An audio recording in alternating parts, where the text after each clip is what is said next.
ఇష్టం లేకుండా తాళి కట్టావని ఏడ్చే రకం కాదు నేను. జుట్టు పట్టుకొని ప్రేమలోకి ఈడ్చే రకం. ముసలాడువై చచ్చేంత వరకు ప్రేమించు.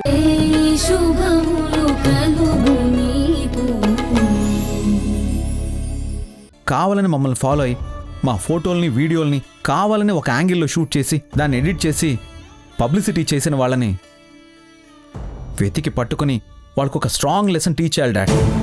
నువ్వు లెసన్ టీచ్ చేసినా ఫుల్ క్లాసే తీసుకున్నా వారాహి మనసులో ఏర్పడిన గిల్టీ ఫీలింగ్ని నువ్వు పోగొట్టలేవు కదరా. జీవితంలో జరిగే సంఘటనలు పుస్తకాల్లో రాసే రాతల్లాంటివి. అవి చెరిపినా చెరిగిపోవు. డాడ్ లేదు, నా వల్ల వారాహి జీవితంలో చిన్న మచ్చ కూడా ఉండకూడదు. మచ్చ కూడా మిగలకూడదు అంటే ఒకటే దారి. డాడ్ ఏంటది? ఆ మచ్చకి ఒక గౌరవాన్ని కట్టబెట్టాలి. గౌరవమా? అదేలా డాడ్? అదేమో నాకు తెలీదురా, కానీ గౌరవాన్ని ఇచ్చాక ఆ మచ్చే కిరీటమవుతుంది.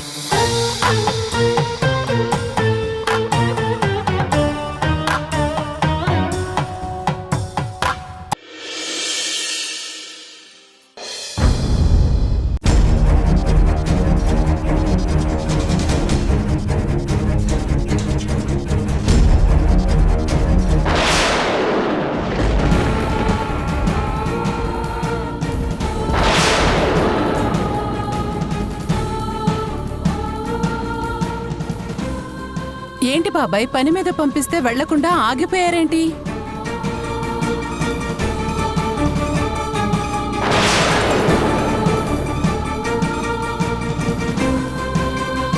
ఆగు కృష్ణ తులసి.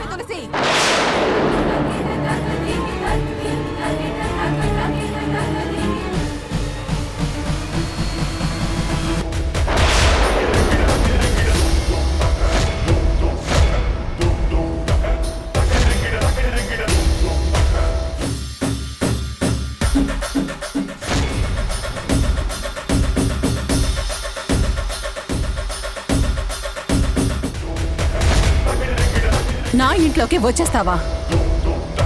నీకెంత ధైర్యం? నిన్నెవరు రమ్మన్నారు? తప్పు చేసిన వాళ్ళని నిలదీయటానికి ఆహ్వానం అక్కర్లేదు. తప్పు చేశారా? ఇక్కడ అలా అనుకొని పొరపాటు చేస్తున్నావు. పొరపాట్లు తప్పులు అన్నీ మీ ఇంట్లోనే జరుగుతున్నాయి. నీ ఇంట్లో కూడా ఒక ఆడపిల్ల ఉందిగా. అయినా నా ఇంటి ఆడపిల్లల మీద ఎందుకు దుర్మార్గం తలపెడుతున్నావు? ఏం మాట్లాడుతున్నావు? ఏం తెలియనట్టు మాట్లాడకు. నా పెద్ద కూతురు వారాహి మీద నింద వేయించింది నువ్వు కాదా? రేఖా, మన మీద డౌట్ వచ్చి ఇక్కడికి వచ్చేసింది. డౌటేనా? కన్ఫర్మేషన్ కూడా ఉందా? ఏమో, అయినా మననేమన్నా అంటే అమ్మూరుకోదు కదా. కృష్ణ తులసి, నిందలు వేసేది మీరు, మనుషుల్ని చంపేది మీరు. నువ్వు అరుంధతిని అంటున్నావా? గుర్తుంచుకో, ఈ అరుంధతి ఏదైనా చేస్తుంది కానీ ఆడపిల్లల క్యారెక్టర్ మీద దెబ్బ కొట్టే పని మాత్రం ఎప్పటికీ చేయదు. అదెందుకో నీకు బాగా తెలుసు. అలాంటి పని చేసేది నా పిల్లలే అయినా నేను సహించను. రేఖా, అమ్మేంటి ఇలా అంటుంది? నాకేదో టెన్షన్గా ఉంది. మనిషికి కళ్ళు రెండుంటాయి, ఒక్కటై చూస్తాయి. చెవులు రెండుంటాయి, ఒక్కటై వింటాయి. నోరు మాత్రం ఒక్కటే ఉంటుంది, కానీ రెండు మాటలు మాట్లాడుతుంది. నీ నోరు కూడా అదే చేస్తుంది. ఓ పక్క నచ్చదు అంటూనే ఇంకో పక్క నా కూతురు బతుకుని నడి రోడ్డు మీద నిలబెట్టావు.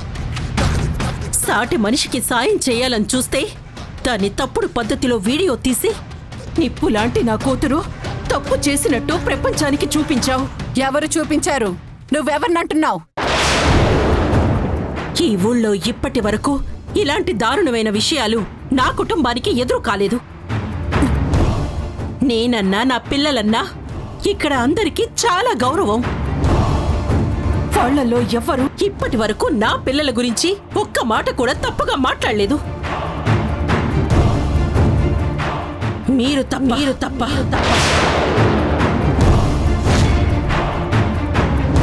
చూసావా, మనమే అని ఆల్మోస్ట్ ఫిక్స్ అయిపోయింది. అమ్మకి నేనేం తెలిస్తే చాలా ప్రాబ్లం అయిపోతుంది రేఖ. నువ్వే చేసావని ఎలా తెలుస్తుంది? సైలెంట్గా ఉండు. ఖచ్చితంగా ఇది మీ పని అని నాకు అర్థమైపోయింది. నువ్వు ఎంత కాదని బుకాయించినా ఇదే నిజం. షడప్ షడప్ నాకు బుకాయించాల్సినంత కర్మ పట్టలేదు. అనవసరంగా ఎక్కువ తక్కువ మాట్లాడుకో. నీకిదే చెప్తున్నాను. నాకు కోపం ఉంది నీ మీద, నీ పిల్లల మీద కాదు. నీ మీద కోపాన్ని నీ మీదే తీర్చుకుంటాను నేను.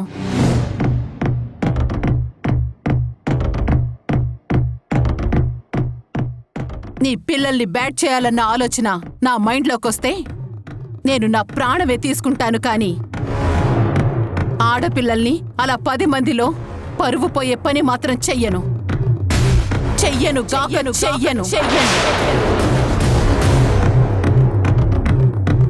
నువ్వు కాకపోతే నీ ప్రతిరూపాలు చేసేయ్.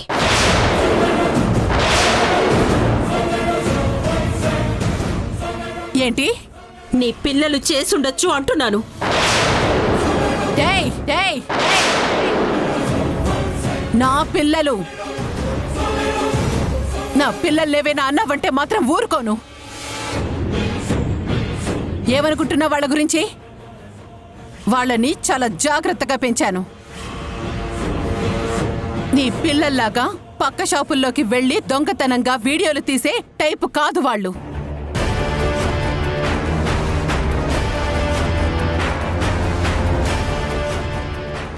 నా పిల్లలకి అన్నీ నా బుద్ధిలే వచ్చేలా పెంచాను. మంచి మర్యాద నేర్పించాను. వాళ్ళకి ఎదుటి వాళ్ళని ఎలా గౌరవించాలో చాలా బాగా తెలుసు.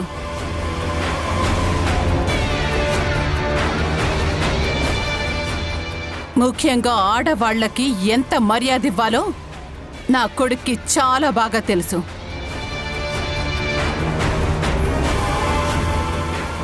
నాకు చెప్పకుండా ఏ పని చేయరు వాళ్ళు. నేను నా పిల్లలకి సంస్కారం అంటే ఏంటో నేర్పించాను కృష్ణ తులసి.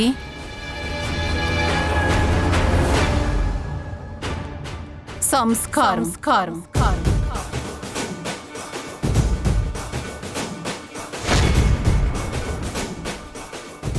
వదులుకోవాల్సొస్తే గొడవల్ని వదిలేసుకోవాలి గాని మనుషుల్ని కాదు అనుకునే మనస్తత్వం నాది. నా పిల్లలకు కూడా నేనదే నేర్పించాను అరుంధతి. ఏంటి, నీ పిల్లలకి సంస్కారం నేర్పించావా? ఆహా, అమ్మవారి చీర కాల్చేయాలనుకోవడం సంస్కారమా? అబద్ధాలు చెప్పి మా కుటుంబంలోకి చొరబడ్డం సంస్కారమా? నా కూతురు నీ షాప్లో వీడియో తీసింది నీ కొడుకు మొదలుపెట్టిన దానికి కొనసాగింపుగానే తప్ప మొదలుపెట్టింది నా పిల్లలు కాదు. నీ కొడుకు అమ్మవారి విషయంలోనే అపరాధం చేయటానికి సిద్ధపడిపోయాడు. ఇక మనుషుల విషయంలో దుర్మార్గం చేయకుండా ఉంటాడా? ఖచ్చితంగా తనే చేసుంటాడు. చేసి ఉంటాడు అని అనుమానం ఎందుకు? నా కొడుకు ఇక్కడే ఉన్నాడు. తన నోటితోనే చెప్తాడు. విక్కీ, దొరికిపోయాను రేఖ. విక్కీ, అమ్మ పిలుస్తోంది, వినపడలేదా? తాతయ్య,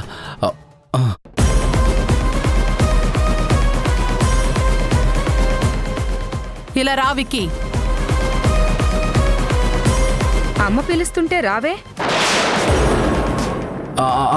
వస్తున్నాను.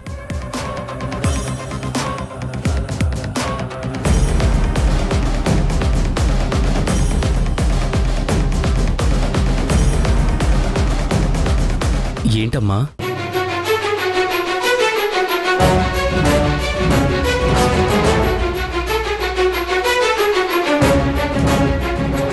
కృష్ణ తులసి నీ మీద ఏవో అబాండాలు వేస్తుంది. ఏంటమ్మా అది? నాకు సరిగ్గా వినపడలేదు. నువ్వు వాళ్ళ పెద్దమ్మాయి వారాహి మీద నింద వేయించావు అంటోంది. అది నిజమా?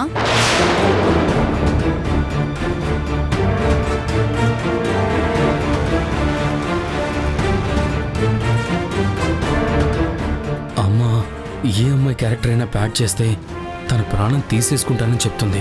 ఈ విషయంలో అమ్మ ఇంత సీరియస్ అని నాకు తెలీదు. ఇప్పుడు ఏం చెయ్యాలి?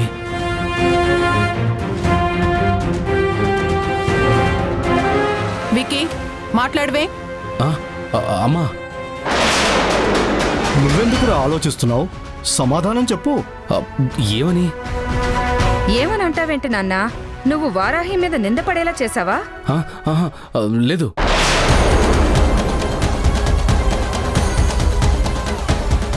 ఆ విషయమే ఓపెన్ గా చెప్పరా? వికీ, అమ్మా మనిషి తడబడేది 2 సందర్భాల్లో మాత్రమే. బాధొచ్చినప్పుడు, అబద్ధం చెప్పినప్పుడు. ఇప్పుడు నువ్వు తడబడుతున్న నీ తడబాటు నిజాన్ని దాచేస్తుంది. అమ్మతో అబద్ధం చెప్పాలి, తప్పదు.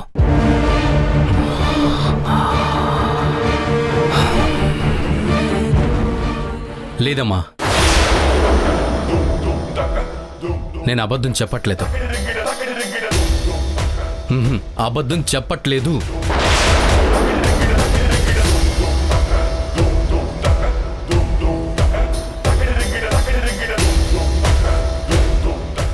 నిజంగానే నేను ఏమీ చేయలేదు. అయినా వారాహి గురించి నేనెందుకు బ్యాట్ చేస్తానమ్మా?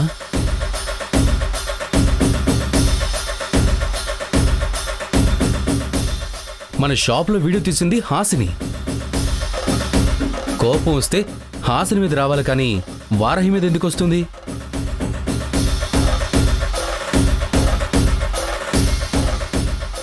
అవును, కరెక్టే కదా. అమ్మా, ఇందాక నేను ఆలోచించింది వారాహి మీద ఎవరు నింద వేసుంటారా అని. అసలు నీ పర్మిషన్ లేకుండా నేను ఏ పని చేయను కదమ్మా. అయినా ఇంత దారుణమైన పని నేనెలా చేస్తాను? చేస్తే నువ్వు అసలు ఊరుకో నాకు తెలీదమ్మా. అబద్ధం చెప్పొద్దు విక్కీ. మీ అమ్మకి భయపడి అబద్ధం చెప్పకు. ఈ విషయంలో మీ అమ్మ ప్రమేయం లేదంటే నేను నమ్ముతాను, కానీ నువ్వీ పని చేయలేదంటే నేను నమ్మను. మీ నమ్మకంతో నాకు పని ఏంటండి? నేను అబద్ధం చెప్పట్లేదు. మా అమ్మ నాకు అలవాట్లు నేర్పలేదు.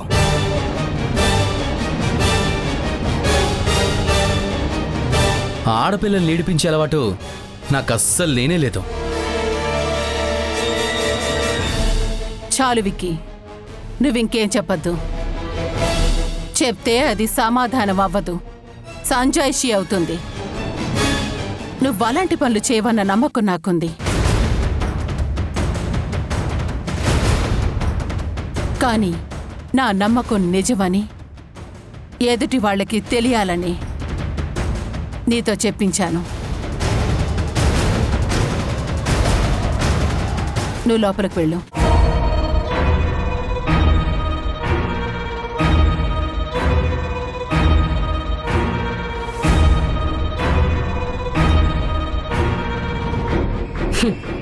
నేను కూడా ఇక్కడికి వస్తున్నంతసేపు తప్పు ఏంటి మనుషుల వల్ల జరిగి ఉండకూడదు అని అనుకుంటూనే వచ్చాను. దేవుడా, ఇది అరుంధతి వాళ్ళు చేసిన పని అవ్వకూడదు, మా ఇద్దరి మధ్య ఉన్న అగాధం ఇంకా పెరగకూడదు అని కోరుకుంటూనే వచ్చాను. కానీ ఇక్కడికొచ్చాక, విక్కీ మాటలు విన్నాక నాకర్థమైపోయింది. ఇది ఖచ్చితంగా విక్కీయే చేసిన పని అని తెలిసిపోయింది.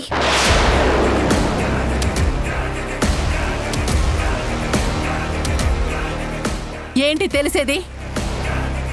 తను చేయలేదని చెప్తుంటే నా కొడుకే చేశాడని అంటావేంటి? అలా అని ప్రూఫ్ ఏదైనా ఉందా? కొన్ని విషయాలు నమ్మటానికి సాక్ష్యాలు అవసరం లేదు అరుంధతి. మనస్సు చాలు. నీ కొడుకు చెప్పిన మాటలు చాలు. అర్థమైపోయింది. నిజం చెప్పేవాడు నమ్మకంగా ముందుకొచ్చి నిలబడతాడు, వెనక ఆగిపోడు. నాకిప్పుడు పూర్తిగా అర్థమైంది. ఏంటి నీకు అర్థమైంది? ఏం అర్థమైంది? అసలు నిన్ను ఇంతసేపు నా ఇంట్లో ఉండనివ్వటమే నేను చేసిన పెద్ద తప్పు. వెళ్ళు, ఇక్కడి నుంచి వెళ్ళిపో. వెళ్తాను అరుంధతి, కానీ ఒక్క విషయం చెప్తున్నాను, గుర్తుపెట్టుకో. నీకు నీ పిల్లలంటే ఎంత ప్రేమో నాకు నా పిల్లలంటే అంతకన్నా ఎక్కువ ప్రేముంది. అప్పుడు నేను తప్పు చేశానని నువ్వు నమ్ముతున్నావు కాబట్టి నన్ను ఏమైనా చెయ్యి, అవసరమైతే చంపేయ్, పర్వాలేదు, ఆనందంగా చచ్చిపోతాను. కానీ దయచేసి నా పిల్లల జోలికి మాత్రం రావద్దు. నా భర్త వదిలేసినా, నేనెంత కష్టపడినా నా నలుగురు పిల్లల్ని వదిలేలేదు. ఎంతో ఆప్యాయంగా పెంచుకున్నాను. అలాంటిది వాళ్ళకి కష్టం కలిగిస్తే నేను మాట్లాడకుండా ఎలా ఉంటాను? ఊరుకోలేను, చూస్తూ ఊరుకోలేను. ఏంటి వార్నింగ్ ఇస్తున్నావా? ఇది వార్నింగ్ అని చెప్పకుండానే చెప్తూ ఇచ్చేస్తే అది నేను యాక్సెప్ట్ చేసి నీకు భయపడతాననుకుంటున్నావా? నీకు భయపడేంత కర్మ నాకేం పట్టలేదు. ముందు బయటికి నడు. నువ్వు పొమ్మంటావని తెలిసే నేను ఇంటికొచ్చాను. ఎన్నిసార్లు పొమ్మన్నా పోతాను. కానీ నా పిల్లలకి హాని జరుగుతుందని తెలిసాక మాత్రం నేను మళ్ళీ వస్తూనే ఉంటాను. నిజం తెలిసే వరకు వస్తూనే ఉంటాను. ఎందుకంటే నా కూతుళ్ళని కాపాడుకోవాల్సిన బాధ్యత నా మీదే ఉంది. కాపాడుకుంటాను.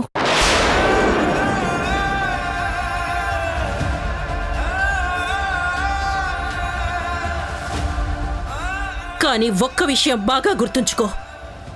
నిజమేంటో బయటపడిన రోజున నువ్వు నాకు సమాధానం కాదు, సంజాయిషి చెప్పుకోవాల్సి వస్తుంది. ఈ మాట బాగా గుర్తుంచుకో.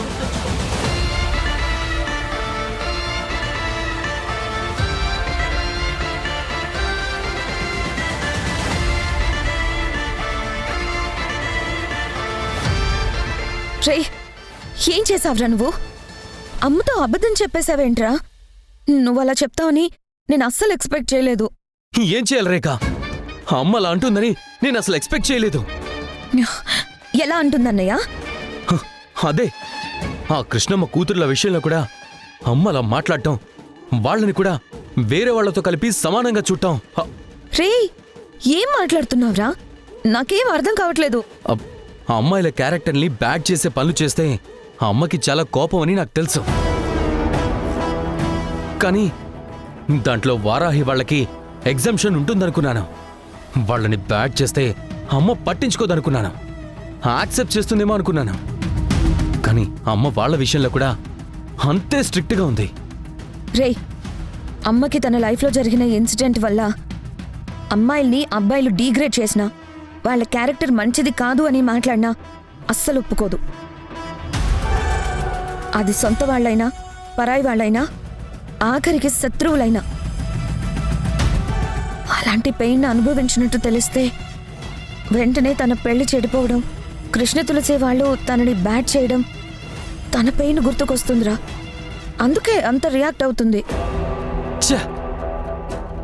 వాళ్ళ వల్ల ఈరోజు అమ్మకి దొరికిపోయాను. ఆ రోజు చీర విషయంలో అందరి ముందు దొరికిపోయినా కూడా నాకింత బాధ అనిపించలేదు. కానీ ఈరోజు అమ్మ ముందు ఇలా అబద్ధం ఆటమే నాకెక్కువ గిల్టీగా ఉంది. కానీ నువ్వు అలా చెప్పకుండా ఉండాల్సిందిరా. ఏం చేయమంటావు? అమ్మంత స్ట్రైట్గా అడుగుతుంటే నేను ఏం చేయాలి? నిజం చెప్పాలా? నేనే వారాహి మీద అదంతా ప్లాన్ చేశాను, దాన్ని స్కూల్లోనూ సోషల్ మీడియాలోనూ బ్యాడ్ చేశానని ఒప్పుకోమంటావా? అలా ఒప్పుకుంటే అమ్మ దగ్గర నేను బ్యాడ్ అయిపోను, కృష్ణ తులసి ముందు అమ్మ బ్యాడ్ అయిపోదు. కానీ రేపు ఎప్పుడైనా అమ్మకి నిజం తెలిస్తే అప్పుడు అమ్మ ఎంత సీరియస్ అవుతుందో నీకు అర్థం కావట్లేదురా. పెద్ద గొడవ అవుతుందేమో అని నాకు భయం వేస్తుందిరా. అంతవరకు నేను ఆగను రేఖ. ఏదో అప్పటికప్పుడు తప్పించుకోవడానికి ఆ అబద్ధం చెప్పేశాను. 1-2 రోజుల్లో అమ్మ మూడు బాగున్నప్పుడు నేనే ఆ నిజం నిదానంగా చెప్పేస్తాను. కానీ అమ్మకి కోపం వస్తే? నేను తప్పు చేశానని బయట వాళ్ళు ఎవరైనా చెప్తే అమ్మకి చాలా కోపం వస్తుంది. కానీ నేనే చెప్పి నేనే తప్పు ఒప్పేసుకుని కాసేపు బాధపడ్డాని అనుకో, అమ్మ ముందు కోపడినా వెంటనే కూలైపోతుంది. ఎస్, ఇది కరెక్ట్ థాట్. కానీ నువ్వు చెప్పే ముందు ఆ కుమార్ రాజాగాడు నోరు జారకుండా చూసుకోవాలి. వాడిలాంటి విషయాల్లో నోరు విప్పడు. వాడికి నేను చాలా ట్రైనింగ్ ఇచ్చాను. వాడు చెప్పకపోతే ఇక అమ్మకి తెలిసే ఛాన్సే లేదు.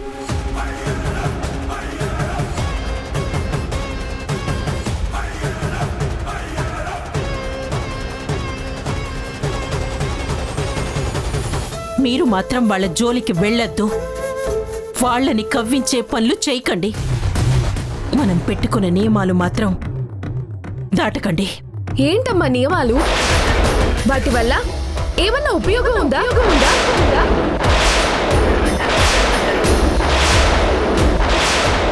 అసలు ఇలాంటి రూల్స్ ఉంటే ఒక అమ్మాయికి ఒక అబ్బాయికి పెళ్ళవుతుందా? ఎందుకమ్మా ఈ రూల్స్?